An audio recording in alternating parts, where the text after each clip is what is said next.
Good afternoon, ladies and gentlemen, distinguished ladies and gentlemen. I'll adopt the existing protocol. Please just give me 1 minute to allow other participants that will be moving out so not to distract us. We've heard when you see something, say something. But then how do we know what to say? And how do we know what we see is good enough to say? Today we are joined by distinguished military officers, senior officers, serving and retired, that will be leading us into how the civilians are involved into the security architecture of Nigeria. For far too long, Nigeria's security challenges have been viewed through a primarily kinetic vision and view, and that's using military force. We have seen brave men and women in uniform combat insurgency, banditry, and threats. But then we're moving from that to a human-centered vision. And we know that banditry now is in the villages, communities, and we do not have a clear line. And that's why we hear the military say asymmetric warfare. It's no longer a clear view and a clear lens. And our panel today would offer a unique and vital perspective on these shifts. We're here with them, pioneers in their field, brave soldiers, and they have worked with citizens in Nigeria, not out of chaos, but together, partnership. We're going to be interrogating the strategic partnerships today and how citizens provide intelligence, support the legitimacy needed to defeat non-state actors. And our discussion today will move from the traditional us versus them to a we perspective. So over the next few minutes, we'll be talking about peace through partnerships, civilian inclusion in Nigeria's security strategy through a military lens. My name is Rimichi Taboki, and I have the privilege to moderate the first of its kind at the Gender Summit, the first panel that we're seeing military officers here. In fact, some people were asking, are we safe? And I said, very safe. This is the safest place you should be. So please join me in giving a warm welcome to our esteemed panelists. And in no specific order, I'll be inviting to the stage Rear Admiral Olubankole, Chief of Defense, Civil Military Relations, Defense Headquarters. You're welcome, sir. We can do better than that. Next on stage is Air Vice Marshal Air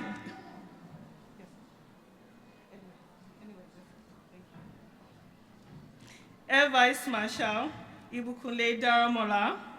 He's the Chief of Civil Military Relations, Nigerian Air Force.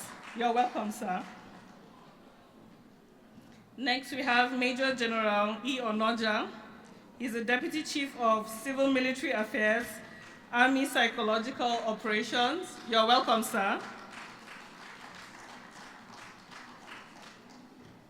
I would invite Brigadier General J.N. Temlong, OON, the Pioneer Multinational Joint Task Force Commander and a National Security Consultant. You're welcome, sir. Commodore I. Pepple, Director, Innovation and Concepts Development at the Naval HQ. You're welcome, sir.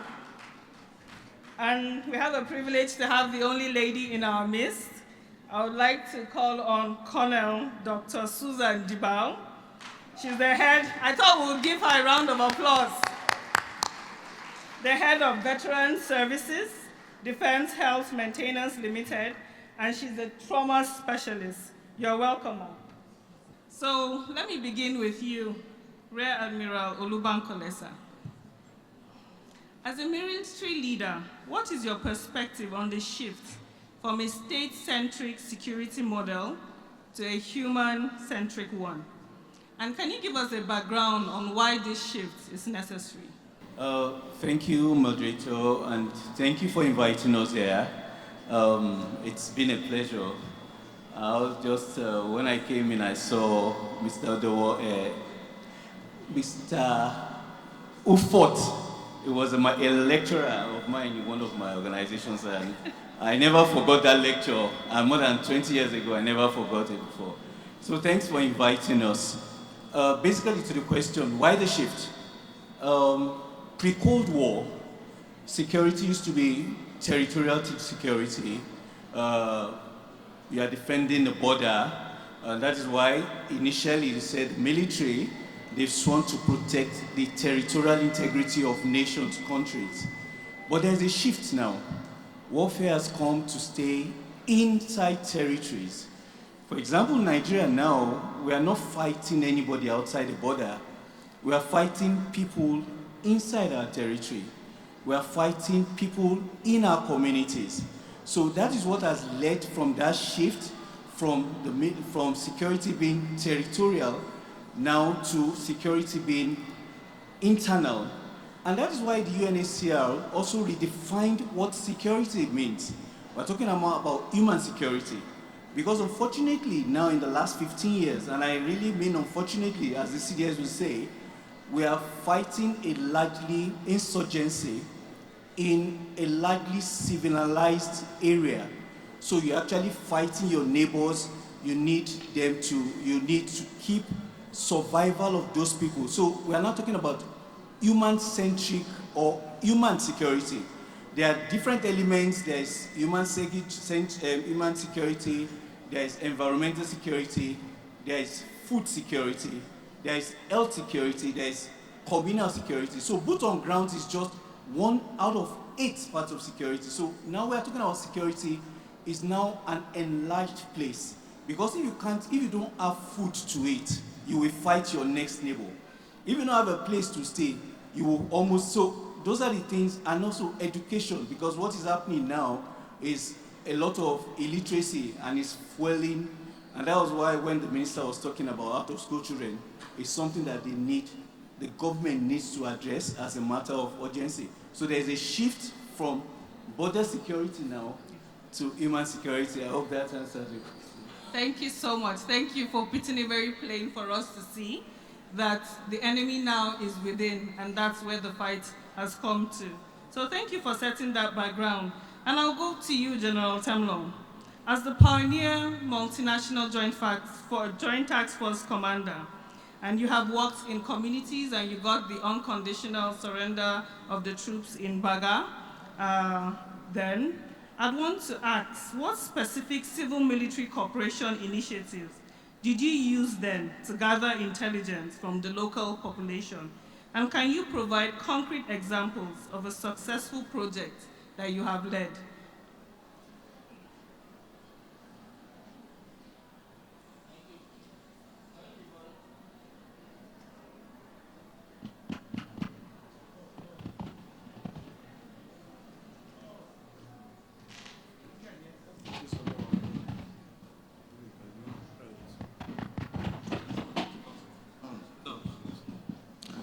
Thank you very much for that question. Is quite important.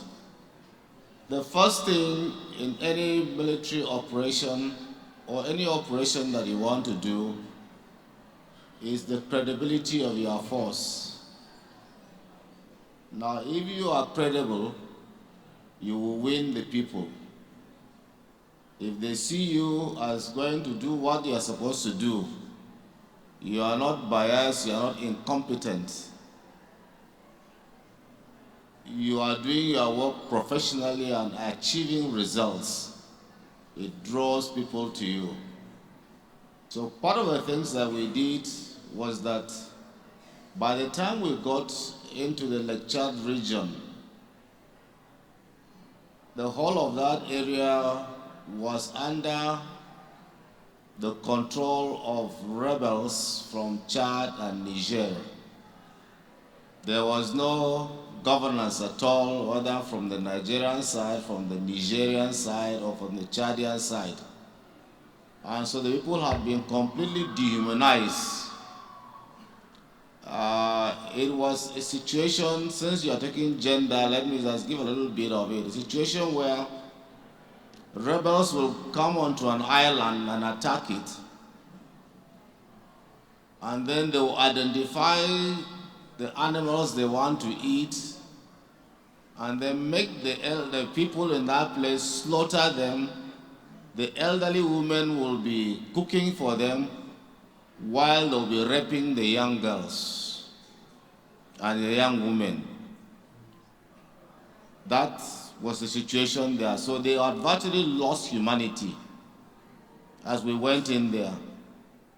And so when my troops were liberated those areas, part of the things that we did first was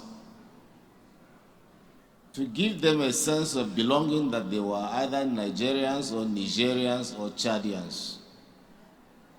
And so we opened our medical facilities to them so that we were providing treatment to them.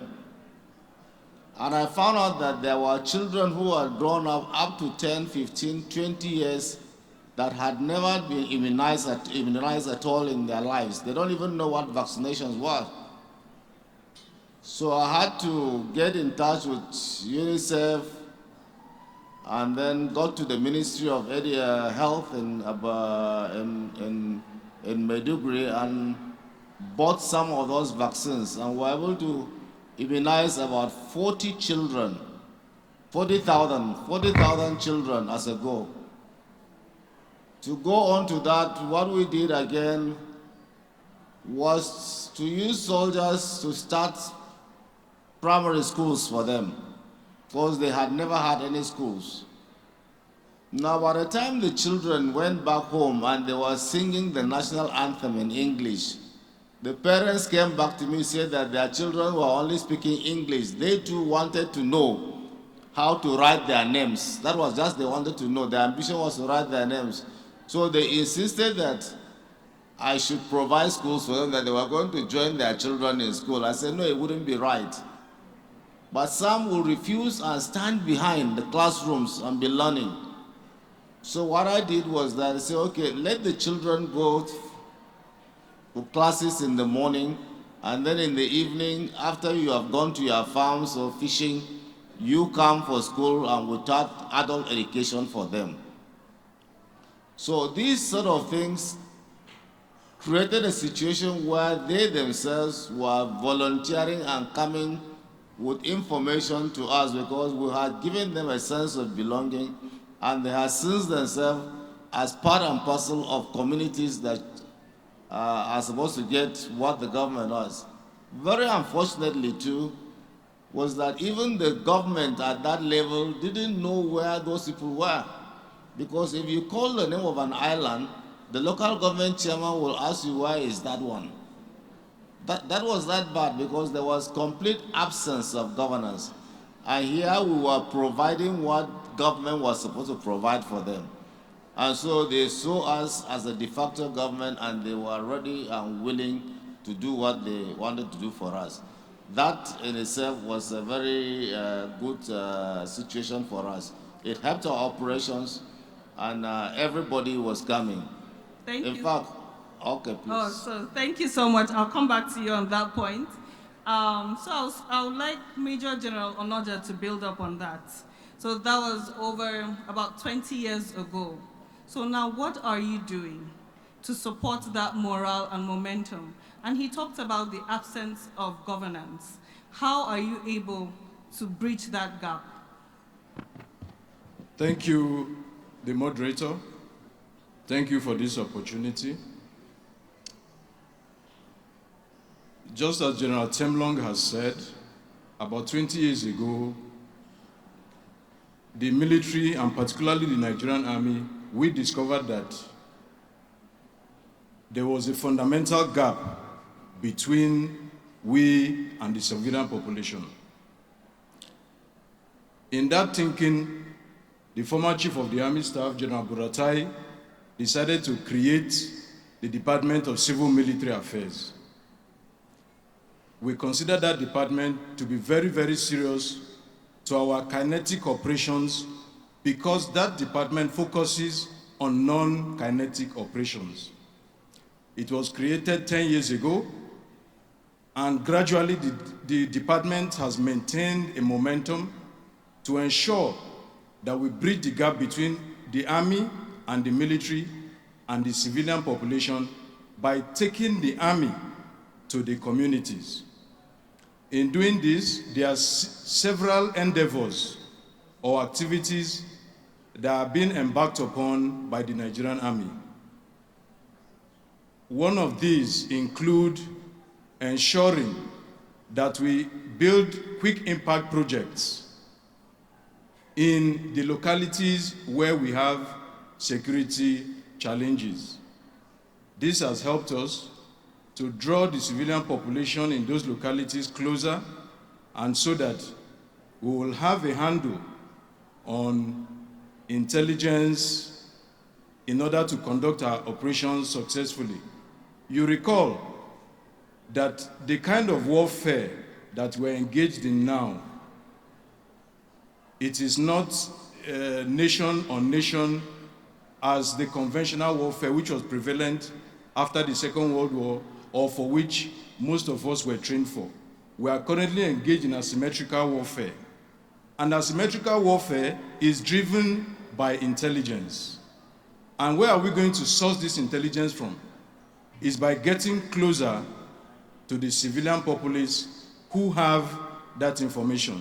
And again, I also want to give a very live experience. As a colonel, I served in Mongunu in northern Borno State.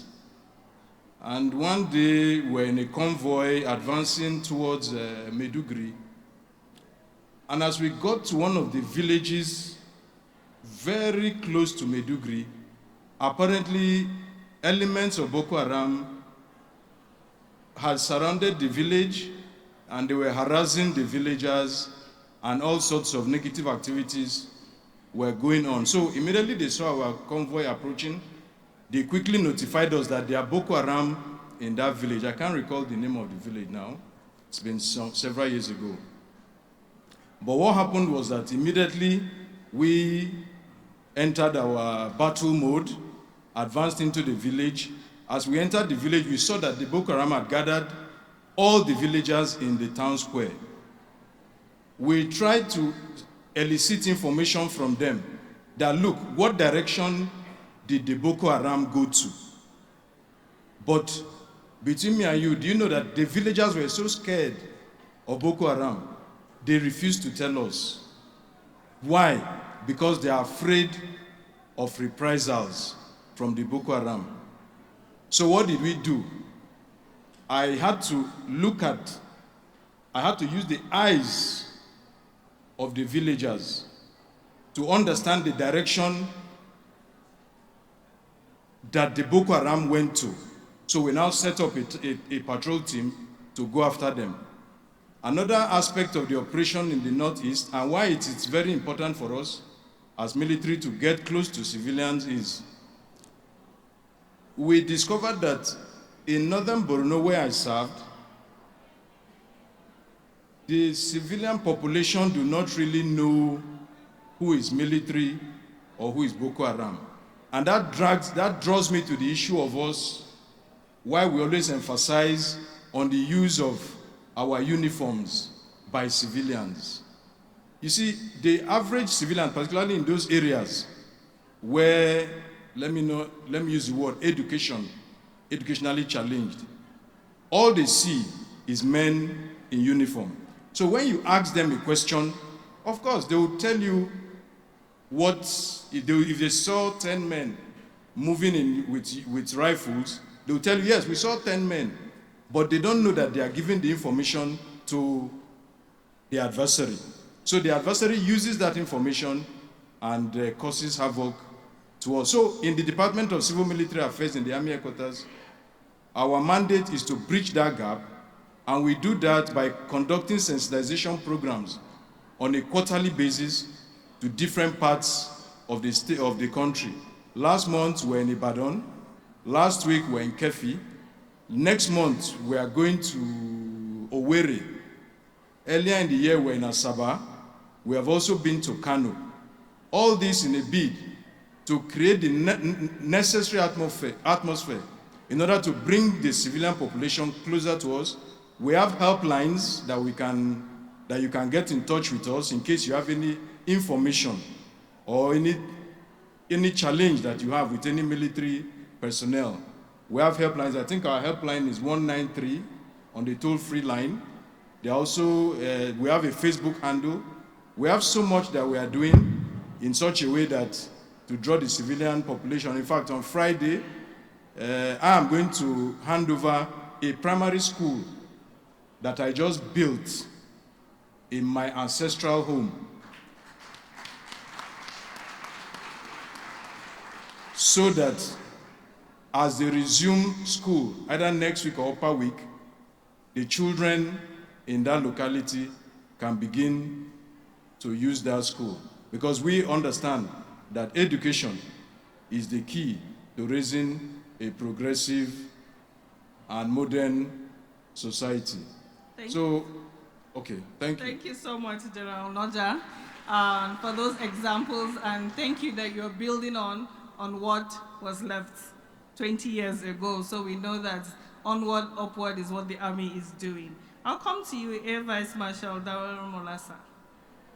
What roles do communities play in intelligence gathering? General Noja, General Temlong too mentioned and talked about intelligence gathering, and especially for air attacks, which you know that the Air Force works on. So how do you build the capacities of your informants? And as General Noja said, that the civilian population is afraid of reprisal. So how do you protect your civilian population, and how do you secure them from the fears of reprisal attacks? Okay, thank you very much, the moderator, distinguished guests. Let me thank the organizers for inviting us to this very critical discussion, this session.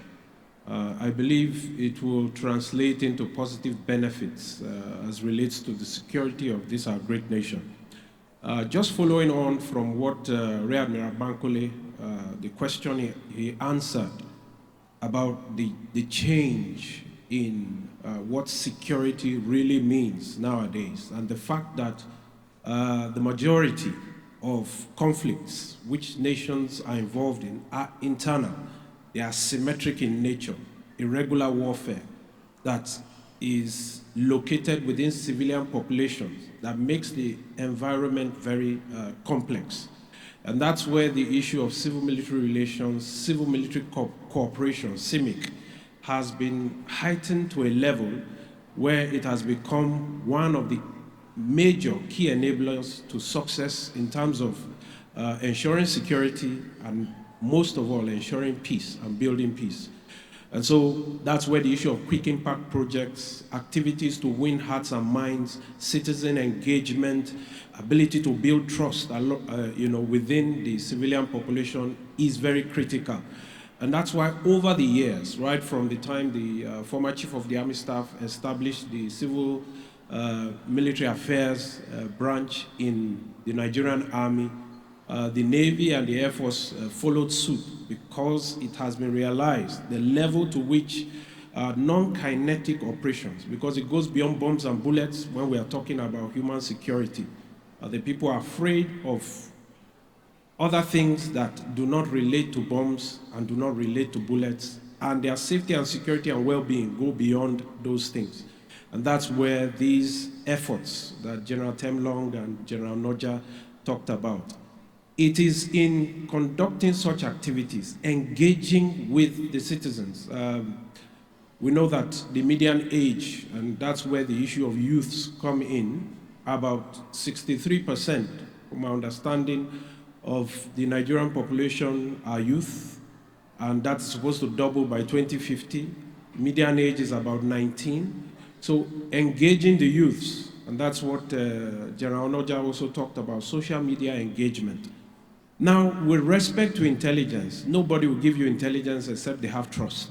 They feel that maybe what they tell you, they are probably more afraid of the adversary, Boko Haram, bandits, terrorists, than they are, of the military.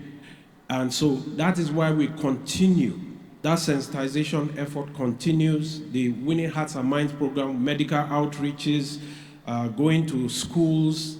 We have air component commanders and commanders of the various joint task forces going to schools and actually teaching, meeting the parents of the children, engaging in schools. So apart from even building schools or renovating schools, putting boreholes within communities, we are also engaging physically with them to see the problems that they have. Those kinds of overtures build trust.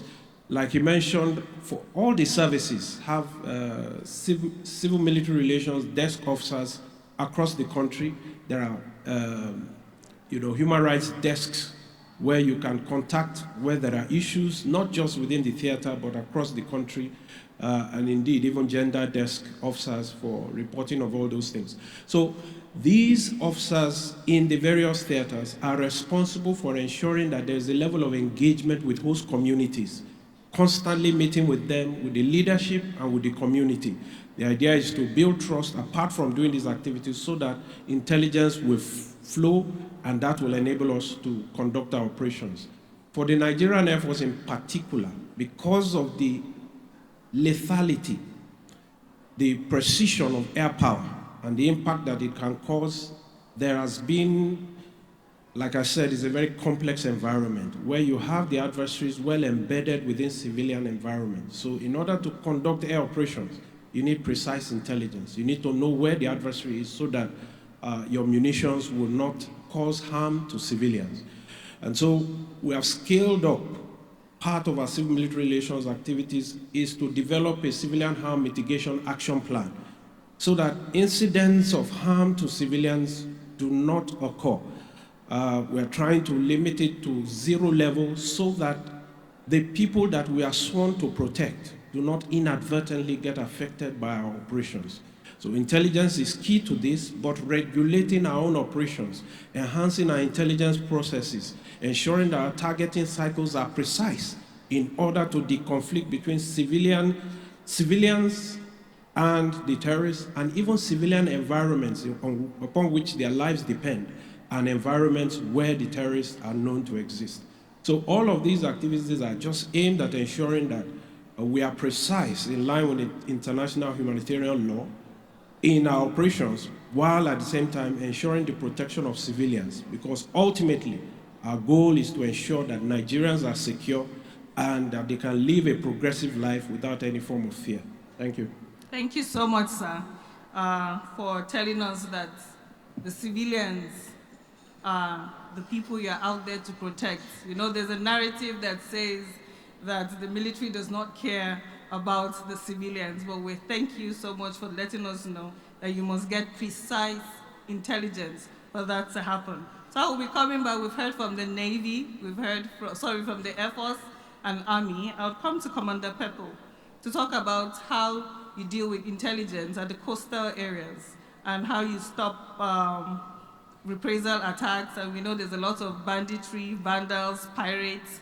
How do you get information from those at the coastal areas, and how do you protect citizens there? Thank you for your question. Just like my colleagues have just said, the Navy are also not left out. They are into carrying out quick impact projects to engage with the communities, leaders in peace building, dialoguing with them to ensure that there is peace in the community. We also empower the youth in terms of employment, and also encouraging them that those are qualified to be able to have the opportunities to join the Navy so that they can be able to serve and also to protect the system. Likewise, the President Chief of Naval Staff also gone ahead to commence a quick impact project, that which is empowering most of the officers from different communities to be able to give back to their community in terms of solar panels, renovation of schools, building of hospitals, carrying out medical rhapsodies, to encourage this youth not to go into any vices or anything. Like we said, most of the Navy operations are within the riverine operations. and in order to ensure that piracies are not being carried out or smuggling. All these interventions are being vetted out to encourage them, to deter them not to be able to go into all these vices. Thank you so much. Thank you so much, sir. So I'll go to the only woman here on the panel. And we've laid the foundation of insecurity, but we'll be looking at the psychosocial aspects of insecurity. As a trauma specialist, Ma, in what ways has prolonged exposure to violence, displacement, and insecurity in Nigeria affected the collective trauma of civilians and also your officers too? So what's the long-term consequences of this type of trauma? Thank you so much for that. And thank you for saying the only woman. And I want to appreciate every woman seated here because it is an opportunity. So many women never had this opportunity to sit and listen to insecurity that matters much to us women. Because when it happens, the men run and leave us with the children. And we take over the home, the community, the society we belong. So today, appreciate yourself that you have listened, that there is military-civil relationship. Thank you. About the prolonged trauma. Anybody that even the plate fell in the kitchen, you feel scared. Talk less of a woman and a child listening to the sound of a bullet passing through her head. There is a big trauma. And that trauma has led much women into lack of trust. We don't trust anybody anymore. Who do I tell my problem to? I was in the Northeast from 2015 to 2018 February. I wasn't in an office. I was where I could listen to what women say. Is it about the rape? That is a trauma. Is it about the displacement? That is a trauma. Is it an IDP camp that you are there with your child and there's no toilet, no water? You know what it is for a woman. So, if you are here and you understand that they are saying civil-military relationship, every woman, girl, child seated here should know that there is trauma, and these traumas are the anxiety that why is this happening to us women? Why is this happening to my community? The depression, the nightmare, the ability for you to see that there is something scaring around you. Definitely there is a long trauma with. And the manifestation of post-traumatic stress disorder that comes to the individual who have seen or have had or have fallen into a traumatic event. Because there must be an event. And for a woman, every event matters a lot. And with this insecurity, I bet you so many women are suffering in this country in terms of, do I look after my child or my husband that said I'm coming back and never came back to you? So let us stand up as women for us to fight this prolonged anxiety of when will this insecurity end? Because it must end. Such was in Liberia, such was in Sierra Leone. The same army that we have today that you don't appreciate are the ones suffering to keep our doors locked. Let's appreciate them as women. Because every woman seated here, I bet you, if this room is closed, the first thing you will think of, my child at home. But your husband will be thinking of, how do I get out of here? Please, there is a long trauma coming along with this insecurity. We need an end to it. And how do we end it? Every woman seated here must look after each woman. If we look after ourselves, this is just a thing of a past. But when you say, no, it concerns only her, it will affect you tomorrow. When Maiduguri started, they thought it's just for Northeast. But I bet you today, every community in Nigeria is facing one trauma or the other because of insecurity. So let us try and see, as women, that we can stop this. Liberian women stopped the war in Liberia. They came together. Why can't we in Nigeria come together. I saw it when the flood in Maiduguri happened, when the soldiers and the community came together to see that they help each individual that is displaced. Let's look at ourselves. Let's talk to ourselves, because there is a prolonged trauma. The time of insecurity may pass, but me and you as a woman, it never fade away. Because we must have loved our children, we must have lost our husbands. There are widows that never prepared to be widows. Let's help ourselves and see how this insecurity will have an end. Thank you so much. Yes. No, you know, yes. Thank you so much, Ma. So I'll turn to our audience so that we don't miss our audience. I'll be asking 2 questions. We get 2 questions from the audience. Can I see your hands? If you have, there's one there. And did I see another hand in front? Yes, ma'am. We need more awareness. How can we make these efforts more visible in the media, in our society? This is the first time I am hearing about all the efforts you're making. I can hear that you're working with humanitarian organizations, you're working with community leaders, but if we do not hear, we as people walking out there or being, I am a Nigerian, and today I would tell you from this program, I felt so proud to be a Nigerian, hearing from everyone who had spoken from morning till now.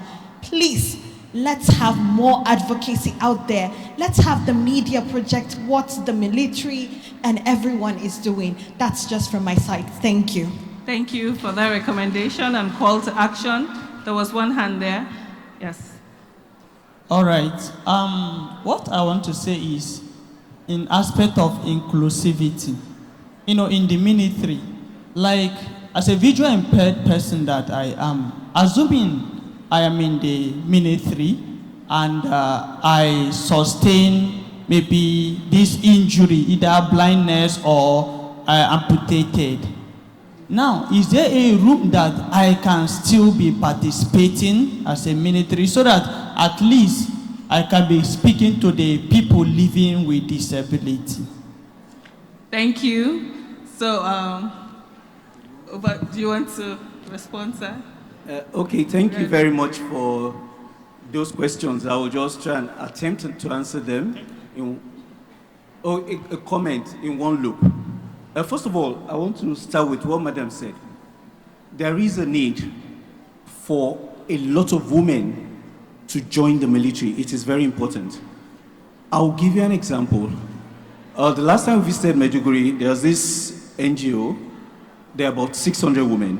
One of them told us a story that she had 3 children. You know, in the Northeast, you marry as early as 17, 18. So before she was 20-something, she had 3 children. Then Boko Haram attacked the village. They killed the husband. She moved to Sambisa Forest. She was in Sambisa Forest for 4 years, 8 months. She got married. She was forced to marry the first Boko Haram person. She gave birth to a child. The Boko Haram person was killed by soldiers. To cut long story short, she got married to 3 different Boko Haram people. She had 4 children within 4 years, 9 months thereabout. Now, she had 3 children, so she has 7 children. Those 7 children, the other 4, they don't have surnames because, you understand, they just got married. So now, it is important, and that is why the Civil Military Relations Department of the military now embeds women, not in the front, but after clearance operations, because the women can empathize with each other. So they understand the language, because, especially because of culture, some women may not want to talk to men, but they can talk to their fellow women. It is important that women join the military. Secondly, the military now have civil military relations and civil military affairs department because of all these all these issues. So for that the women themselves can be embedded in the front to help to preach this kind of thing. Then for the inclusiveness, we have gender desk, both the Army, the Navy, the Air Force, and also now, because inclusiveness is not only about gender, it has to be with people living with disabilities and all other things. But you know there is restriction because the military, you have to run like, you understand, but we are trying to find a way so that the military does not discriminate in any way. So that is what we are trying to do. We are trying to sensitize. And also, let me inform, from the recruit to the major general or the general, the military is sensitizing everybody now on what they call human security, on what they call civilian harm mitigation, and other aspects of security. And that's why the CDS ensures that they escort farmers to farm, ensures that they do medical rhapsody, because that is the collectivity of what security is. It's not only boots on the ground. And that's what I want everybody to know. Now the dimensions of military or warfare is now changing now. There's more of empathy. There's more of communal engagement. There's more of knowing how do people survive. That is what we're looking at. Thank you very much. Thank you so much, sir. So we hear empathy, community engagement. You would agree with me that we would need another session. We will need to keep here more and more, and unfortunately time is up, but permit me to allow my panelists to give a closing statement, call to action or commitment. And I'll start with you, Colonel Dibal. Thank you for that. The only thing I have to say here is, when everywhere becomes tough, nobody suffers like a woman. I have seen it. I have tested it. So what we need, just as she is saying that she needs awareness, the only awareness we need is partnering with the next woman close to you. Because when we do that, nobody peers in between us. And insecurity is something that, as a mother, as a daughter, you can put an end to it if we decide to do it. Because no bad boy out there that does not have a mother, that does not have a sister, that does not leave the bush to visit the mother. Thank you very much, ma'am. Thank you so much. Thank you. General Temlo. Thank you very much. First, the defense policy of Nigeria is citizen-centric and is drawn from the United Nations Charter, which says that when you deploy troops, the first thing they do is to defend civilians. Now, our strategy as a country to fight this is an all-of-society approach. Now, what are the roles of citizens in these things? Unless you know your roles, you'll not be able to perform and help the military to do what they're supposed to do. The military, they are trained on what to do. We need to build the capacity of our citizens to know what to do too, to be able to complement the efforts that the military is doing. We need to train our society to be resilient, because there are marginal communities out there that are not close to security posts. So how do they survive in those areas? How do they link up with the national security architecture? How do they pass information that this is this? What are the telltale signs in their community that they see there's an imminent danger coming to them? They should be able to pick these ones and send them across. So we need to do that. But the problem is that governance is key. You will see that our local government chairmen, the governors and the rest are the ones who are vested with this responsibility of working along with the military and other security agencies to build the resilience and the capacity of their citizens. And so everybody has to be involved. If today Nigerians say we want to end this insecurity in this country, it will end. Yes, if Nigerians stand and say it will end, it will end. It's just because we allow the few who are terrorizing us to have the upper hands. But when we dare them, we will win. Thank you very much. Thank you.